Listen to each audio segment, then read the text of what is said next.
host of the international section of the 53rd IFFI. So first, just to introduce the guests that we have on the dais. First, I'll start. They are representing 3 films of the international section. The first film is My Love Affair with Marriage, and it's an animation, and we have Miss Signe Baume, and the producer, she is the director, and also she has written the screenplay, and we have Mr. Sturgis Warner. He is the producer of the film. Then we have the second film is The Island of Lost Girls. We have Miss Anne Mary, who is the producer of this film. And director. And Brian Schmidt is the producer and she's the director. And the 3 lovely girls that we have, can you just stand and face them? We should have a clap for them. So the one to the right, she is Avila. Then Autumn, this one. And in the center, we had Scarlett with one single T, she says. Which part of the world they belong? They are from US. Welcome. Welcome all of you. And then we have the third film is The Beautiful Beings. And we are here, we have the Anton Manny Swanson, he is the producer. Welcome, Anton. And it's, we'll deal one by one with the 3 films. We'll start with My Love Affair with Marriage. Though, as I said, we couldn't see it, but many of our guests, they might have seen the movie. So it's an animation, and it's about Zelma, who, in fact, we were just interacting. She was saying it's a representation of her real life after her second marriage.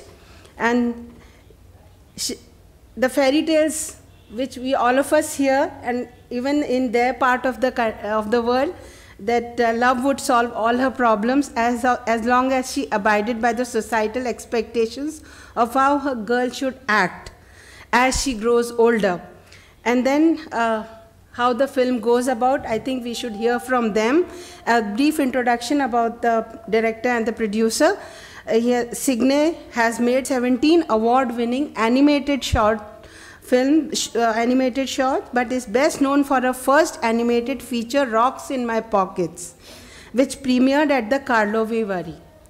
Signe's new animated feature, My Love Affair with Marriage, fuses animation with music, theater, science, photography, 3D sets, and traditional hand-drawn animation. In fact, the production itself has been an interesting process. So first, we come to you. What was the main thought behind it? You can use that mic, please. Go ahead. So, does it work? This one? Yeah. Okay. So I started the film, writing the screenplay in September 2015, a long time ago. So it took 7 years to make this film. What inspired me, or what provoked the process of writing the screenplay, I wanted to write a story about my second marriage. I was married to a gender-bending man from Sweden, and I thought it was an interesting story, very dramatic story. The secrets were held, and truth was not told. And we had also dramatic misunderstanding between the cultures. I was coming from Eastern Europe, that just was from Latvia, that was just released from the grips of Soviet Union, and he was of Sweden, and so we couldn't understand each other on many practical levels. But what destroyed our marriage was actually the secret that he was holding. And but I was interested in a question, and I started writing the screenplay: why did we want to marry? And then I started to ask this question: why do we fall in love? And so then I wanted to get to the bottom of what is actually what is love, and I thought that I could use science as a tool to as a tool of this like objectivity to find out what is love, because love is such subjective feeling, and it's like I call it most overhyped human emotion. And so I wanted to bring some kind of level, some kind of objectivity, some kind of truth to this very subjective feeling. But the story turned out to be more complicated and more layered than I imagined when I started it. So that is basically what is inspired the story. It is inspired by my personal life and based on some facts, but it's a fictional story. So. And a few words about the technique. The way how we made this film was we built three-dimensional sets, with like rooms and hallways, and then we lit them up and then took stop-motion photographs in stop-motion sequences or just still photographs. And then I would take the pictures, the printouts of these photographs, and I would do animation on top. The characters would move through the rooms, in and out. And then we color it in Photoshop, and then we combine it in After Effects, and then I edit the movies together. The process is very laborious. It was about 60,000 drawings to make this film, which is a lot of drawings. I was the animator who animated majority of it. We had another animator, Yajun Shi, who animated just the biology parts. But 90 minutes I animated, and she animated about 13 minutes. So, and they're like also political map animation.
Few words from Mr. Warner.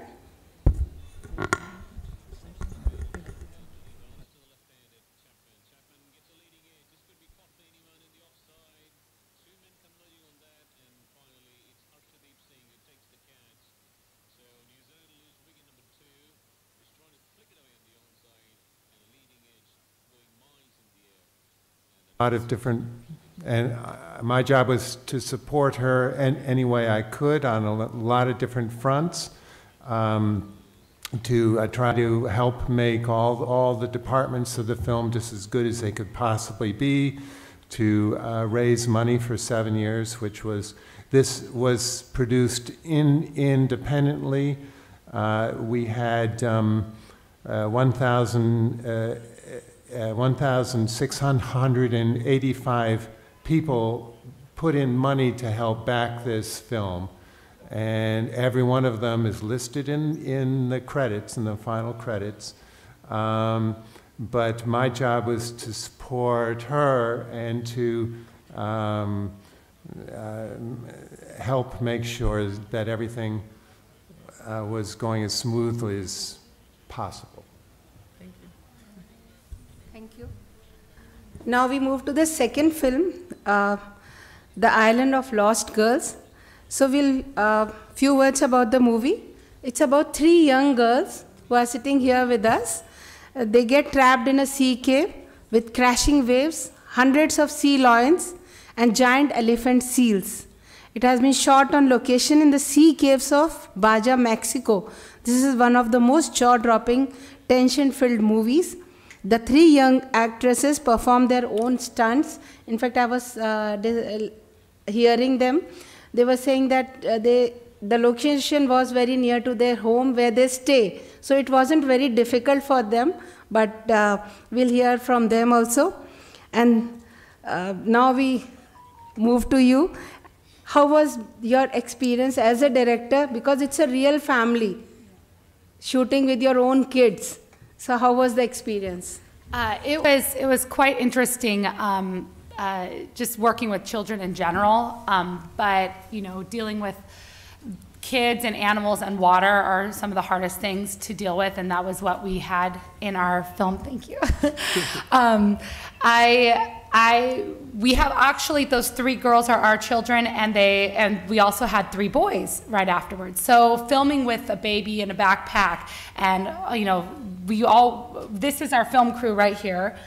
We really didn't have any funds to hire many people, and so we really did this whole film just my husband and I.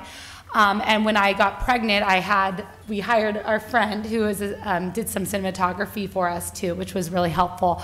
But it was not glamorous at all. It was a lot of work, carrying film equipment down steep cliffs and taking little boats out to this island off of Mexico with all of our children, and you know, 2 or 3 other kids in tow, telling them to be quiet because we're filming, you know. But yeah, we spent a lot of time in sea caves, swimming in and out, and with the different animals. And that was our normal life. And we just thought it was kind of a unique experience, and we just wanted to try to create something that we could share with the rest of the world, to kind of share something that we think is really magical, and we thought the rest of the world would really enjoy it. Yeah, we took our kids' capabilities and we put them in a movie. And also it was shot pre-COVID, Yes. and then you did the post-production during COVID. Yes. So what was the experience during those days? We actually we're just finishing up our post-production right before COVID started. So if we had gotten it done like just 6 months earlier, it'd been great, and we would have released it, gone to all the film festivals. But because COVID happened and all the film festivals shut down, you know, one of the joys of making a movie is getting a chance to travel around the world and show it to different audiences. And we wanted to make sure our girls got a chance to do that. So we just kind of sat on the film and waited until, you know, COVID was ending or over, so that they would get a chance to, you know, come and meet these wonderful cultures and great film festivals. We're so thankful that the film festival chose our film. It is such an honor to be here. And Avila is the oldest. In fact, she was just 6 years old when she was shooting. No, she was about 10. Scarlett was 4, and Autumn was about 6. Yeah. They did a good job. They worked really hard. And when you don't see them on the camera, they're maybe behind the camera working the film equipment also. Like, we all really cared about this movie. Yeah. And if you see it too, I mean, they all perform their own stunts, you know, jumping off a cliff, swimming deep underneath these sea caves. And so it was something that we worked on slowly to make sure that we could safely do it, and that we didn't have to get rid of any of the kids. Before we go ahead with the questions, the third film is represented here by The Beautiful Things. He is the producer, Anton Marie Swanson. And just few words about this film. It's about a boy called Adi, raised by a clairvoyant mother, decides to adopt a bullied misfit into his gang of outsiders. Left to their own devices, the boys explore aggression and violence, but also learn about loyalty and love. As their behavior escalates towards life-threatening situations, he begins to experience a series of dreamlike visions. So we'll now ask you more about the film. How has been your experience? First of all, I would love to see your trailer. Like, is it possible to? You have a trailer? You're sweet. Poster. We have a poster. Oh, we can do they have internet? We can look it on it. Oh, if you get the internet, we could bring up the. This is about the lost. If you guys have access to the internet, we could look up the trailer.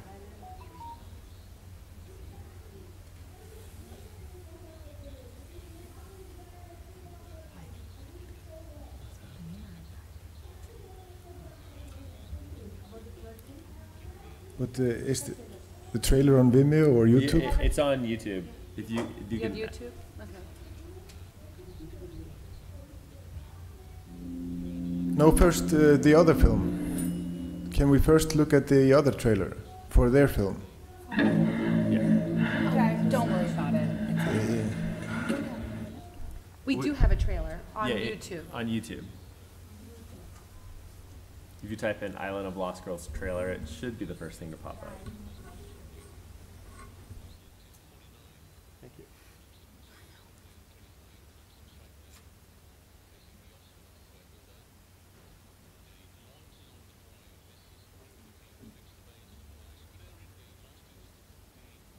Just Google Island of Lost Girls and Yeah. in YouTube. Not,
Yeah, Anton, you can tell more about the movie.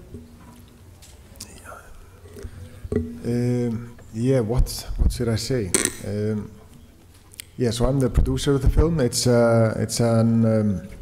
was all shot in Iceland, but it's an Icelandic, Danish, Swedish, Netherlands, Czech Republic co-production. It was shot in 2020.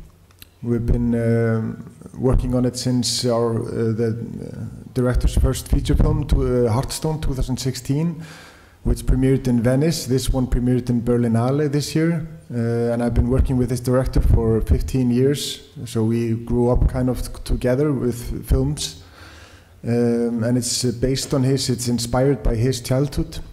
So all these characters are, based on real characters and real stories from our growing up from like 1999 in Reykjavik, the capital of Iceland.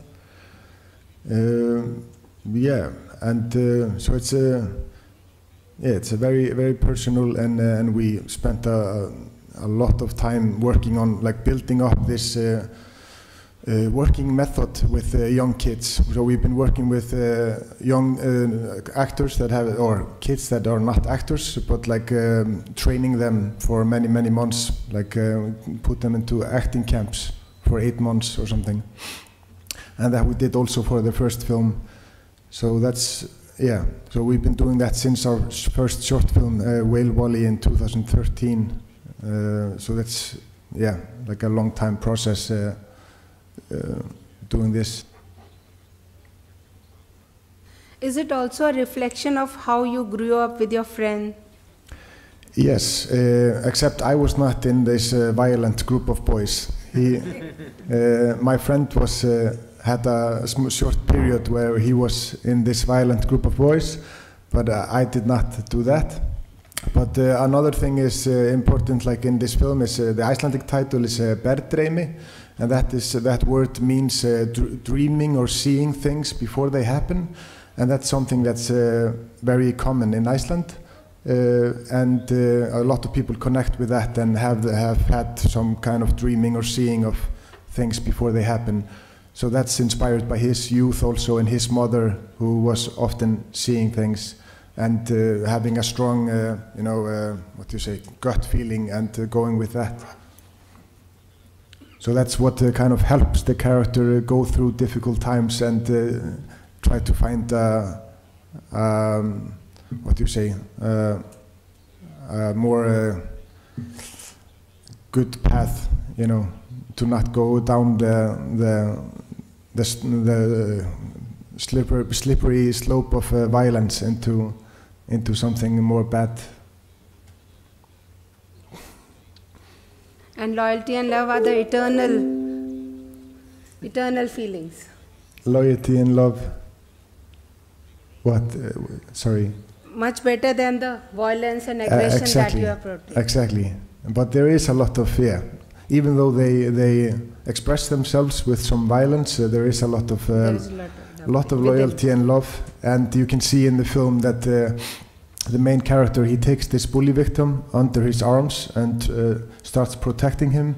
And that character kind of helps him see the light, and so he starts changing his ways because he doesn't like this way. But the thing is, like, his best friend uses a lot of violence, but he's still a good boy. He's just in a bad place. Okay, are we ready with the? Yes. We are ready with the trailers.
It's beautiful.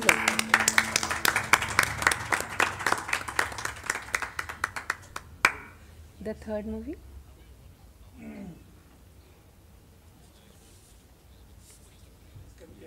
Yeah, start.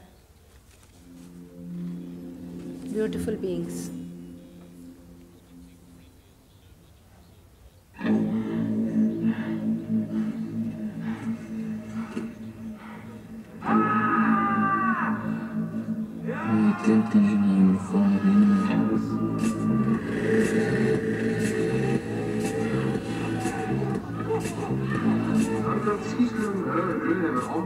meðal ungmenna vaxandi vandamál á Íslandi.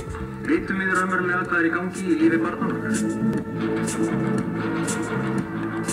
Hey, sjekja á þessu. Stíkurinn í sjónbúin sem var ráðist á. Sjá þetta greið.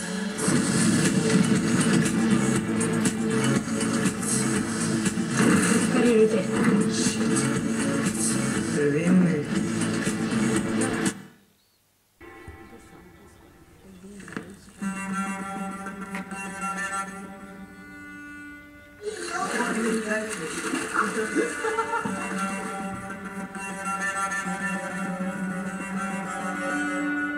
Rétt lag. Ég líður bara ekki vel. Það líður ekki vel. Mamma, komstu til mér í draumi í nótt? Mér líður eins og það sé eitthvað vont að bara gerast. Svenni kom aftur heim.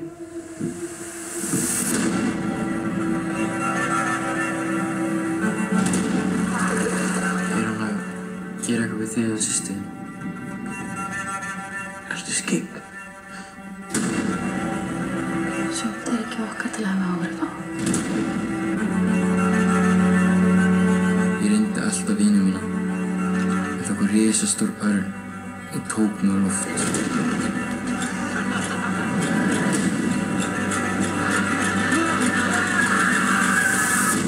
Einu sinni dreymdi mig að ég var með vini mínu.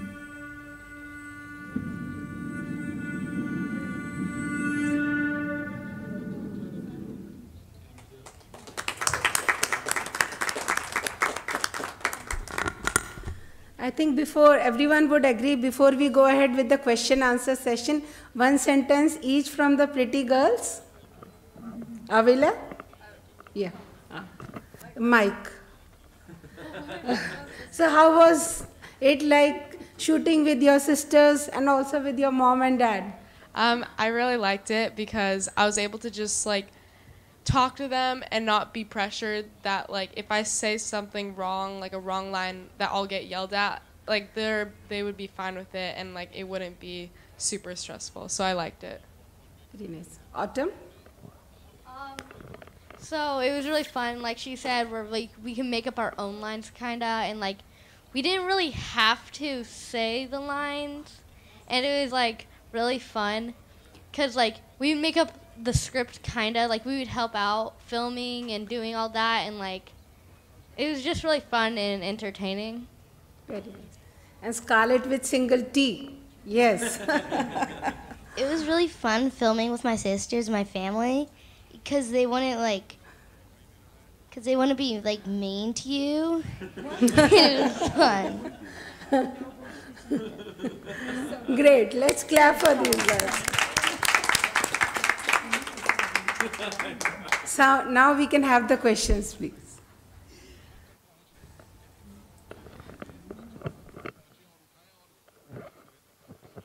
Hello. Welcome to Indian Film Festival, and I'm based in Bombay. I'm an actor director, and I have seen your wonderful promos, and I would like to request all of you, the international delegates, can we collaborate with Indian filmmakers and aspiring actor directors to make a better cinema in future as well as today also. I have a completed film, Lal Pahad, The Missing Files.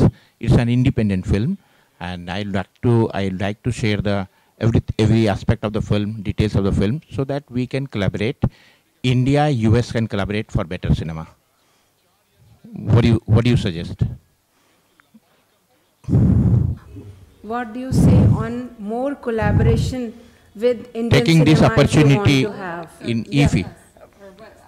Maybe you can start, Signe. Yeah, you can start. Well, I was just going to say, like, we watch a lot of Bollywood films at home, and I already think Bollywood movies are pretty amazing. Even your films can be dubbed in Indian language, and it can be released across India, across Asian countries. And in the same way, our films can be dubbed for better marketing. It can be released in US also. So there are certain rare aspects of the film. There are certain rare subjects also, which are promoted through IFFI. So taking this opportunity of IFFI 53rd, we welcome you, and we expect that we should collaborate for better cinema. Oh, thank you. I mean, we'd love to collaborate. I mean, we would love nothing more than to be able to release our film in India so that more people across India and the rest of Asia could get a chance to see it.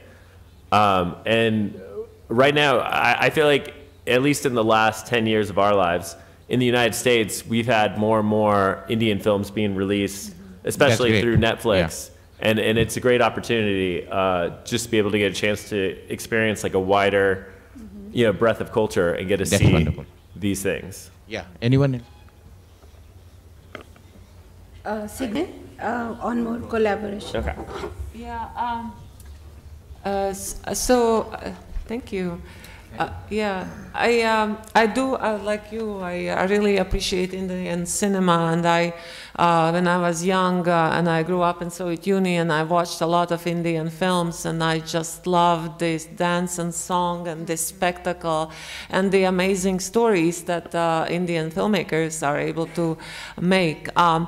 But there's interesting thing that for me, I would like to see to come from Indian cinema is more personal stories, not just the spectacle and dancing and singing, but also like coming from individual experience. What does it mean to be an Indian woman? What does it mean to be an Indian man? What does it mean to be an Indian child? I want to hear these stories, and I think more we have stories like that. I think that it's, I do believe in collaboration, and I believe in individual stories, power of the individual stories.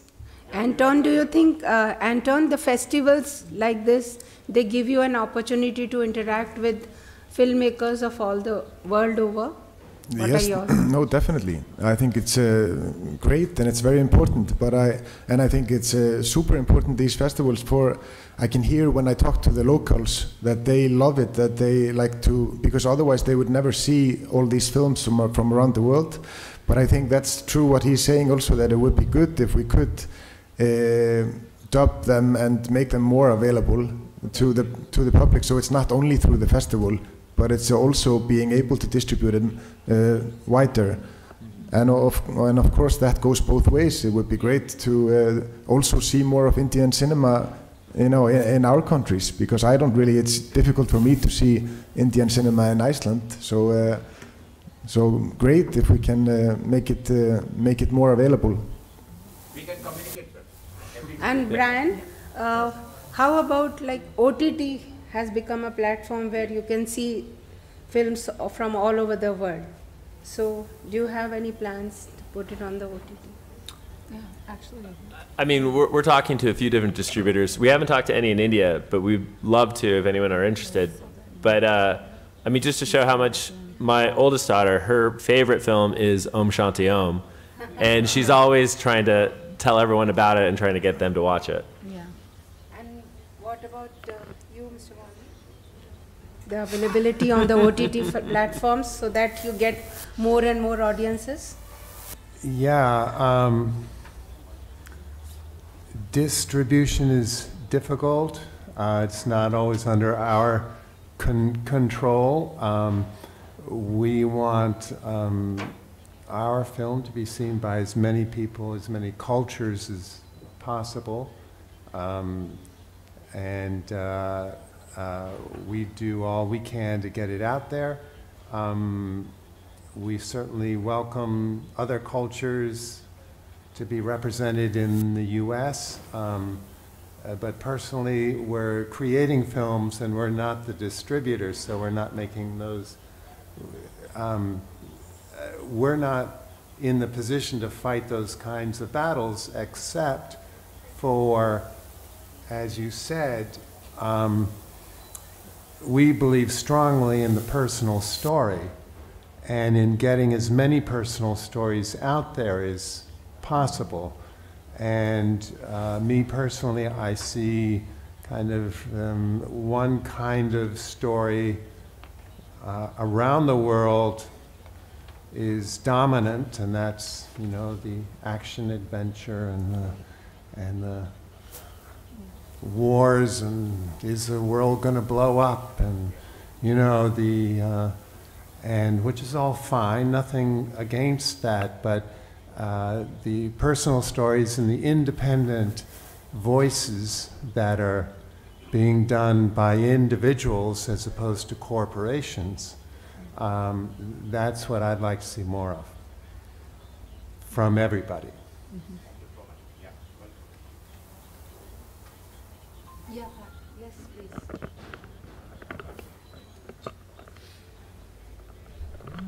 Hello. First of all, I would like to welcome you all to our country, India. And my question will be for Signe. Would you like your film to be labeled as a feminist movie? Because the narrative is, it is surrounded to a female narration. So would you like to get it labeled? And what you will suggest through this film, that is our society is shaping the what the girl should think, and what the girl should probably wear, or how the girl should carry herself, and there is a change through the time in this narration, what society is saying. Thank you for the question. The first question that you had was if I would like to label my film as feminist. And the word feminist is a loaded word, and a lot of people, when they hear word feminist, they grab a knife and start stabbing around, because it's a very kind of a word that upsets a lot of people. And for me, it's like, what is feminism? You know, if we believe in equality between genders and people, and that we believe that we women are politically, socially, and economically should be equal as men, and if you believe in that, then I'm a feminist. The thing is that when I wrote the story and I told the story, I was not thinking about politics. I was just telling my personal story, but it became political. And it became political because me just existing, just being a woman, telling my story, that very act is political. Because there's so many political forces trying to define me. They're trying to, the way how I am dressed, it's being discussed. Am I covered up? Am I have a shoulder open? Do I have short skirt? Do I have long skirt? What do I wear? Everything that I do is politicized because I'm a woman. And that is really kind of, I cannot exist outside it. So the moment I tell my story, it's a political act. So yes, I mean, I'm not like happy or not happy if my film is feminist or not. I don't even have to, I don't choose it. I think that just me telling this story is a feministic act. You know, that is how it is in this world. As for the other part of the question, if society is the one that determines how women should be, how girls should grow up, and how, what are we, you know. So in my film, I am exploring the space. So there are these forces that any individual, man or a woman, has to live. It is between our biology, our biological makeup. We live in a biological reality. Like we have, you know, this reality we cannot escape. And then there are societal pressures. The society tells us, to men and to women, it tells you, this is how men are, this is how women are. In my story, because it's a female story, I'm telling what the society is telling me how I should be. And so as an individual, you have to live between these two unforgiving forces. And the only way you can do, like, what you can push back a little bit biology, push back society, but you have to make the best life you can for yourself between these forces. And that was what interested me in this film, like exploring that narrow space that as individual you are allowed. But I do not believe in biological determinism. I believe that we are free. We are free to make our choices. With our limitations that are given to us, we are making choices. And I think that the choices we make today will make the tomorrow. I believe that we can change society, we can make it more forgiving space. And my film, in the end, ultimately, calls for more tolerant society, for a more forgiving society, for society that could see a person who is different, who doesn't comply to all these rigid rules. It would allow that person thrive and be part of society. But I do believe that if we do have more stories like this from women, from people who are different, that the change is possible. Like, I believe the change is possible. Did I answer your question? As you said, we all are hoping for more progressive society. Yeah.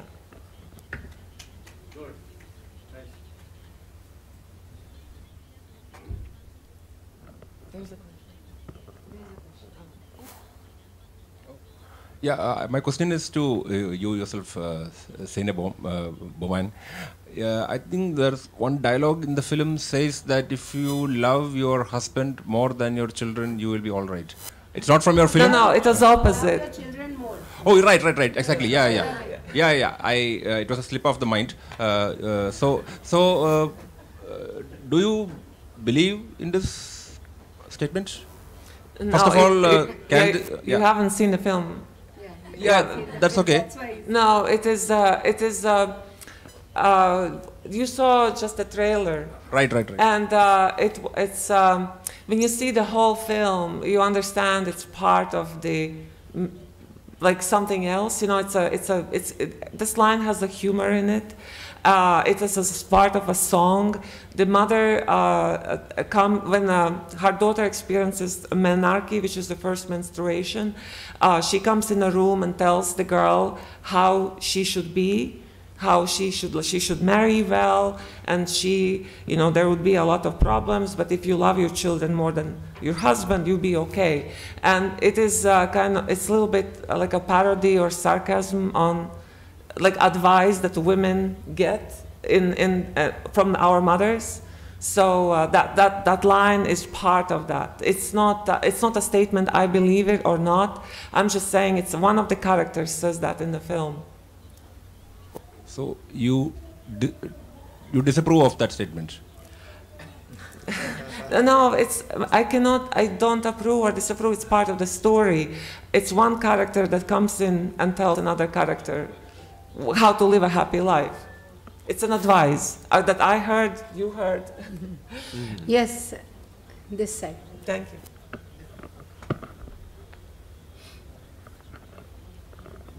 My question is for Anne-Marie and Brian. Island of Lost Girls was shot on location, on live location. Did that make it harder or easier? Were there challenges, or was that easier to shoot it there? I think building a set to do the things that we did was almost impossible, and it would have been so much work. And we really had all those things around us. So you really kind of just saw where we live, all the time. But it was, we just took what our story had in it and found those spots. And that was the challenge, is just finding the locations. Yeah, we definitely spent like a lot of time location scouting to find the exact right environment, but God is a great set designer, and he came up with some great stuff. And I'd say the big difficulty is just we had to look at tide schedules and how big the waves were going to be that day. So it was a lot of working around those factors to try to be able to film safely with the kids to make sure we could get something both great looking and that it was safe to do it. But I always love shooting on location. Like the more, the better.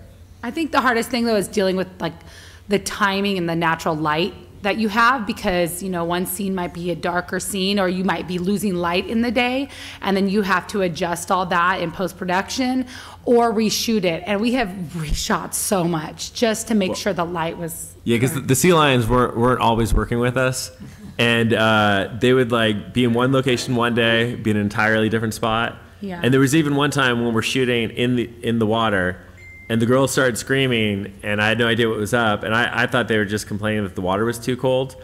but the water had been completely filled with like Tuna these things called tuna crabs, Yeah. but there were like hundreds of thousands of them, and they were all nipping and biting at the girls. Yeah. And you're just not expecting. And so he says, "What are you crying about? What's wrong?" They're like, "The water." And so he jumps in just to see, and he was like, "Ah!"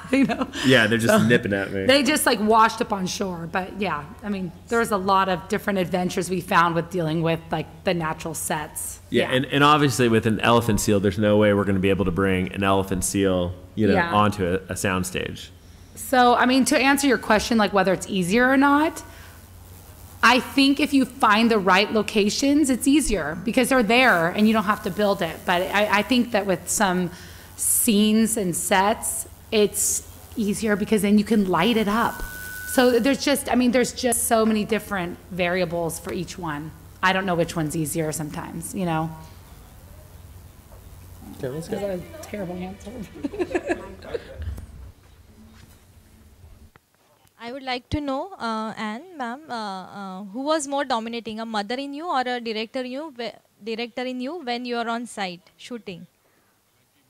Are you asking who was directing the most, or what is she asking? I would like to know Oh, are who you was directing more or dominating, a mother in Oh. you or a director in you when you are when you are shooting on the site. I'd say what we would do is we would go to the location knowing what we needed to shoot. We would tell the kids, this is what we have to get done. I think it was almost equal because, the kids, they're kids. They're siblings too, which makes it worse. And so they would maybe, be arguing with each other or not getting along, and I'd have to mother them. And then I'd go into, oh wait, did we shoot the right thing? So we'd look at the film to make sure everything was okay. And, it was almost like I had to step away from mothering to look at it as an art project and a storytelling situation. And we actually collaborated a lot because I worked with Brian on a first film that he directed, and I helped produce that one. But then this one was kind of a story that I had come up with because I had been reading a book called Island of Blue Dolphins, and it was about a young girl who lived and survived when her family left her on an island. And it's actually based on a true story, but I kind of came up with this story and we worked together. So we co-directed, co-produced, everything, but I did come up with this story. One thing that's nice about working with your own children versus like if we had child actors is that when they're being difficult, like we know, like, are they? Oh yeah, this helps. Yeah. Well, like, are they misbehaving, or is it like have they really just had enough and they're tired for the day? And so it's nice when they're your own kids and you can tell like their personalities. Yeah, and you can be like, all right, we're good for today. We can just come back another time, or you can be like, okay, you guys gotta start behaving. Yeah. So it's nice to be their parents and which I imagine it's a little bit more difficult when you hire actors and you just don't know, are they just being difficult actors? Thank you. But I do think our kids were all great. I love them all. Excuse me. Yeah. Yeah. So my question is to the elder of the two Smith daughters. Your names? It's Avila, Autumn, and Scarlet. Avila and Autumn. Are the two older Autumn. ones? Yeah. Autumn. They are the two elder ones, right? Yes. So I think both of them made a similar kind of a statement. You said that it was good good to be confident that you will not be yelled at for being who you are while acting in the film. Am I right? Yeah.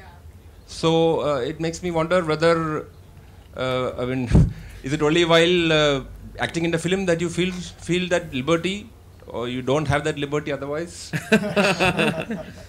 What was that? Which he's saying, like, do you not feel that liberty otherwise? Make it easy for the Yeah. I mean, Like you're comparing it versus working. What I'm with- asking is, yeah, sorry. Well, I was just saying, he's trying to ask, like, do you not feel that liberty otherwise? Because you're more describing it as if you worked for someone else, right? Well, I mean, I've never worked for anyone else, but just from like what I've seen and like what I've heard, like it would be hard because like with us, we're able to just like film when we want, where we want, and I don't know if I wouldn't like that necessarily. So like if someone was telling me what to do, they tell me what to do, but I can like talk to them about it. But if like there's a different director that like I'm not related to telling me to do stuff, like I have to do it even if I don't want to. Like does that thank you, I got that. So basically that relates to the second question which I have is that when your kids were very relatively young, right? Yeah. When you when you shot the film. So before you set out getting into the shooting of the film, did you discuss with them and were all of you on board regarding the fundamental form and purpose of the film? So and just a second. And how difficult or easy it was to bring them on board with the fundamental mission of the film and the approach which you wanted to take towards shooting it. Well, like I said, I was reading this book to them every night, and so we talked about like this would be a great story. Are you sure you guys would like to do this? And they said yes, and I kept asking him over like weeks, like, are you sure? You knew, because they watched how hard it was to film our first movie, and they knew what it took, and so I don't feel like they were unaware. They knew what they were getting into. Well, I think they somewhat had a rough idea. Yeah, I mean, they're kids.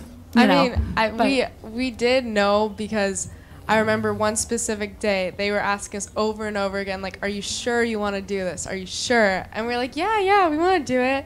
And yeah, I don't know, like we wanted to do it, and they made sure we wanted to. And they also said they want to do a sequel, so we'll see. Yeah. Thank you. My question is, how much time did it take for you to make this film? And your kids are probably studying, eh? So how did you manage to combine both together and still get your film across? Well, I feel like, so the kids did go to school, and so we would take them out after, take them after school and have the day at the beach, and it was a lot of fun doing that. And then trying to film mostly in the summer was what we tried to do too, because, they had school off. That made it easier, but. And the other question was, how much time did it take you? I think that we filmed for like a year and a half. Yeah, it was probably about a year and a half. And there was definitely some stuff that later on after editing, we realized we needed a few shots to, make certain scenes work. And we're always like a little bit nervous, like, does she look a little bit too old for this shot? But for the most part, I think it works. But to us as parents, there's still like a shot here or a shot there that like we're like, she looks a little older there, but no one else really notices. It's just when you make your own project, you see all your own flaws, But it was about a year and a half, and then a year or two of post production. Would you say? Yeah, probably about that much. He did he actually was editing it during the process to make sure we got everything we needed to, because our first film had children in it, and so we realized that you've got to edit right away, just to make sure they don't grow up and don't look the same. So we did that. We hired someone to do the score for the film, so she was working on the music right after editing. It was maybe a rough version, wasn't completely set in stone, and then. He does special effects. This guy is like one-stop shop. He does special effects also, and and sound design. A year and a half or 2 years after the film was already done, shot. But it's definitely with kids. It's always that challenge to try to go shoot quick. Yeah. So it's more like a wildlife film. So did you all have any problems, swimming around?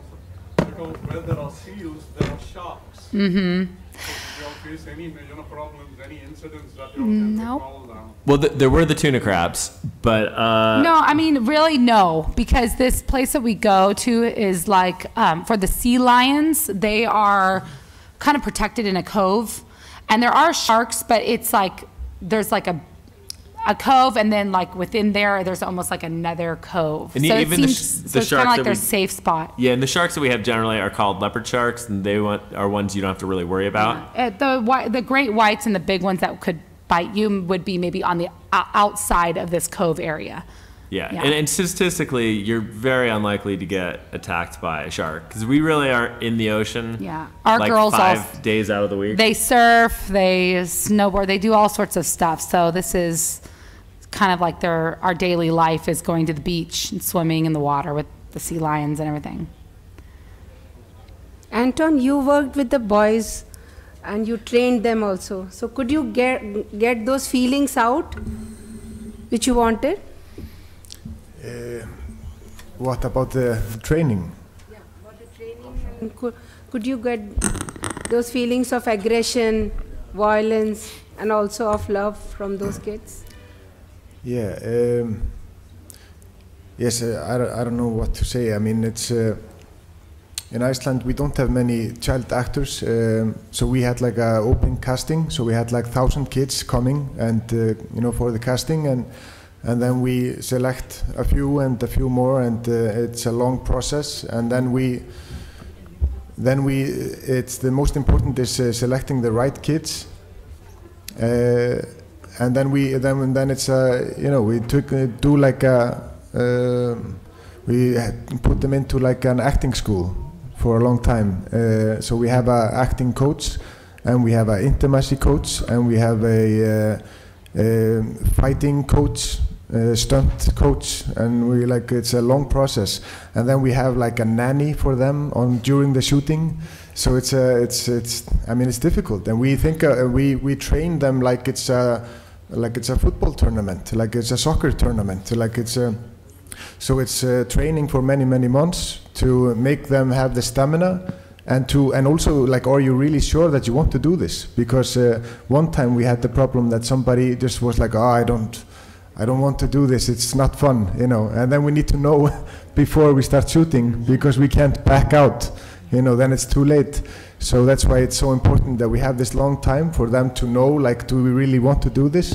And in the end, they become great friends, and they love to do it, and they become this kind they know how to work, and then they are ready for this extensive shoot. It's like 10-hour days of shoot, 10-hour days, and 46 days. So it's a hectic. So it's like going to a soccer tournament, and you have to be very trained. So it's good that we select kids that have already experience with sports, so they're used to like working a lot and working hard, because it is a lot of work. But I also have experience with working with kids of the director. And that's much easier in many ways, and especially if you can work with them only 2, 3, 4 hours per day instead of needing to work for like 10 hours. Oh my God. Yeah.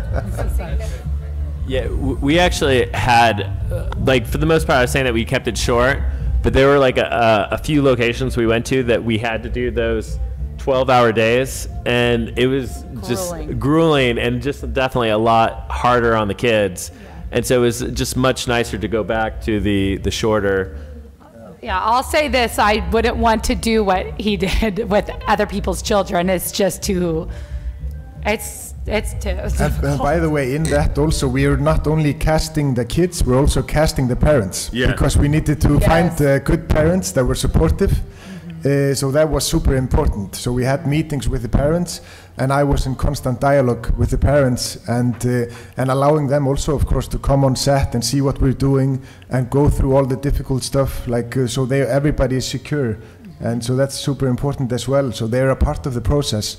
And it's nice today, like the parents and the kids are traveling the world with the film, and they're all super happy. So it's nice. It's like, and everybody has become a big family of friends. It's very nice. But it wouldn't be possible if they wouldn't be completely supportive. Yep. Hello everyone. Welcome to IFFI, welcome to India. My question is to Anton. So the first film by the director Hearthstone, that is also a coming of age drama, and this is also kind of revisiting the same theme. So is it like a recurring theme in his works, or is it like an issue in Iceland? Why this theme again and again? This is the second film doing the same on the same subject. So is this an issue in Iceland, or is it something that he associates to personally? Thank you.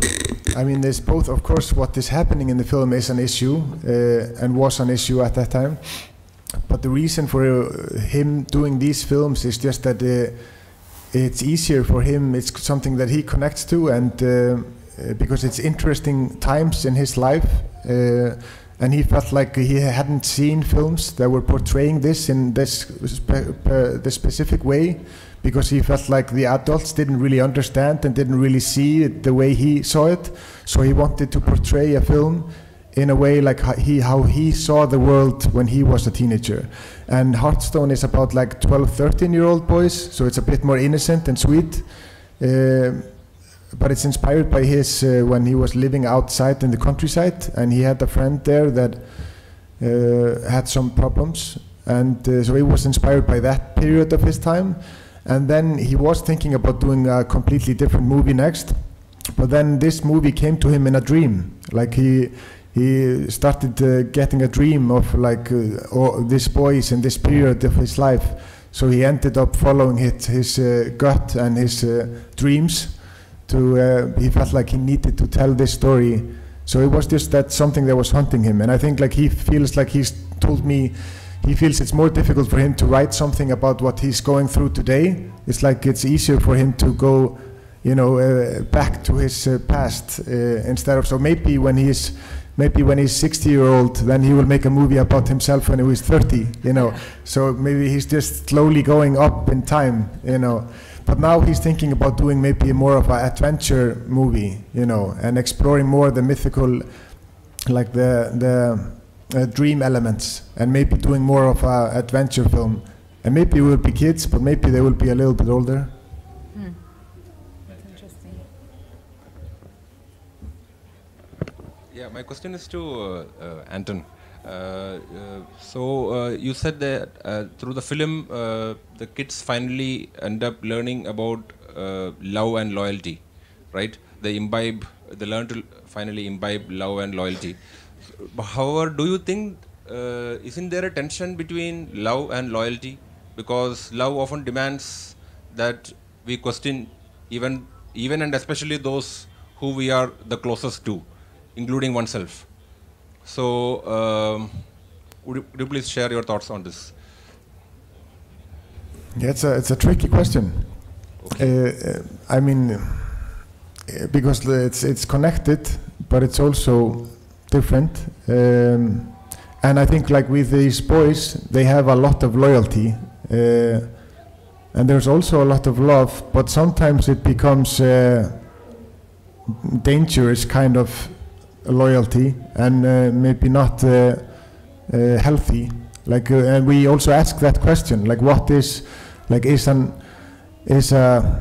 what do you say, like, is it a healthy friendship? And it's like, is this kind of friendship better than no friendship?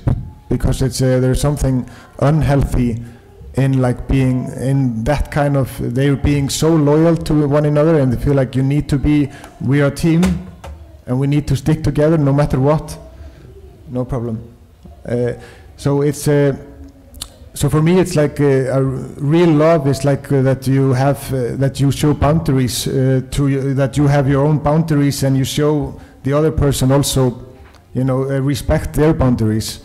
But in this, you can see in this friendship, they're not completely respecting each other's boundaries, but they're figuring it out through the film.